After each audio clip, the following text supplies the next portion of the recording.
Et mul on küsimus, et milline on roll väikeriikide noorte kodanikel siis kujundada diplomaatiat? Kaks asja. Esiteks on nad noored ja lihtsalt kuna protsessid poliitikas toimuvad, rahvusvahelises poliitikas toimuvad hüppeliselt, kuid vahepeal arenevad aeglaselt, siis tegelikult see võtab aega, kuni mingid protsessid kuhugi jõuavad ja see on täpselt see aeg, kus noored jõuavad nii-öelda ühiskonna tippu, hakkavad neid protsessi mõjutama. Ehk siis nad peavad selleks valmistuma, see on esimene roll, eks ole.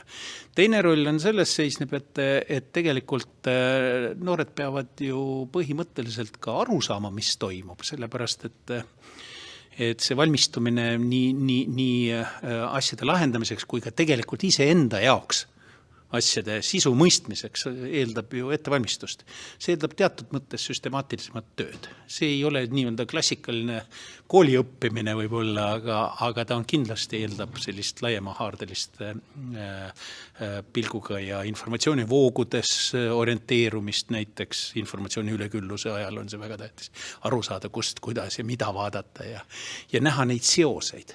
Kõige suurem probleem rahvusvahelises poliitikas üldse nii-öelda on asjade mõistmine läbi seoste, sest vähe tuntakse teise poole nii-öelda taustu, kultuuri, ajalugu, kõike muud ja seda on vaja lihtsalt endal enne selgeks teha, kui minna sinna midagi tegema. Ja viimane asi on võib-olla see, et tegelikult väikeriikides on ju veel ka noored palju lähemal, nii-öelda see sotsiaalne distants või straatused on väga üksteisega läbi põimunud, ehk siis nendel on võimalik kaasa rääkida palju kiiremini kui mõnes suures riigis. Suures riigis lihtsalt ei pääse löögile.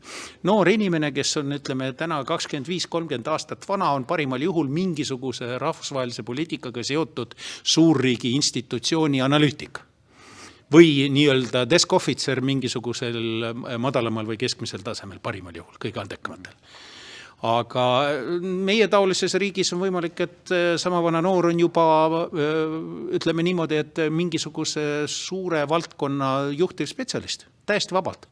Olles ise ka selle tee läbinud, siis see on täiesti võimalik ja see on suur eelis.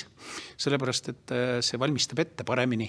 Inimestel on ka aktiivsust rohkem, nad on rohkem orienteeritud tulemusele, see on noortel iseloomulik ja minu meelest see on suur eelis. Ja kui me tahame mingit rolli mängida väikeriigina vahendajana, siis see eeldab, et siis seda rolli ju šerpadena, nagu nüüd rahvusvahelises terminoloogias kutsutakse, neid, kes veavad seda projekti, eks ole, siis šerpadena töötavad tegelikult noorempoolsed inimesed, mitte 60+, nagu siin vahepeal kombeks oli ja tänaseni on mõnedes eelkõige idapoolsemates riikides ja see annab hoopis teise impetuse või sellise, kuidas nüüd öelda, sellise tõmbe või lükkamise või mõlemad, eks ole, asjade kulule ja viimane asi on muidugi see, et noored on rahvusvahelisemad.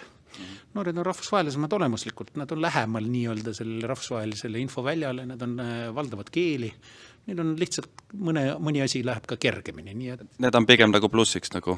Jaa, ma arvan küll, et on plussiks. Ja lihtsalt, mis on veel iseloomulik, on see, et segastel aegadel muuseas huvitaval kombel, ja praegu on segased ajad maailmas, siis huvitaval kombel vanemate põlvkondade konservatism annab natukene järgi, sest nähakse kasu selles noores tungis ja noores ettevõtlikkuses ja see tähendabki, et on palju kergem asju teha. Kui on stabiilne aeg, siis asjad väga konserveeruvad. Kõik hierarhiad konserveeruvad, kõik arengud muutuvad aeglaseks ja siis ei ole see noorte kannatamatus ei ole üldse kasulik, aga segastel aegadel vastupidi ja see on täpselt see hetk praegu.